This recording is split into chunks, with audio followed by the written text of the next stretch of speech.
Hi there, so in this video we're going to see tips on how to use the pivot table in Excel.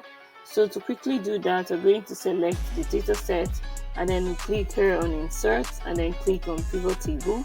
Then you'll see new worksheet and existing worksheet. We need it to be in the new worksheet, so I'll just click OK.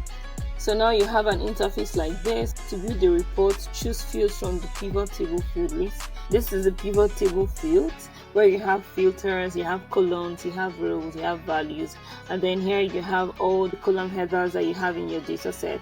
So to do a brief analysis, we want to see the different types of sales channels that we have.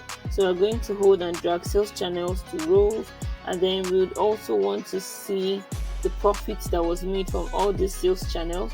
So we'll just drag the profit to the values, and then here we are seeing that we have a sum of the profit, and then we have the sales channel.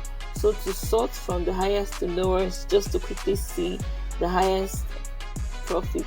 So we can see we've sorted, and then here we have that the highest profit is from online sales. We can also decide to know which of the items were sold more in each of the sales. So we'll drag the item to the rows under the sales channel and then drop it.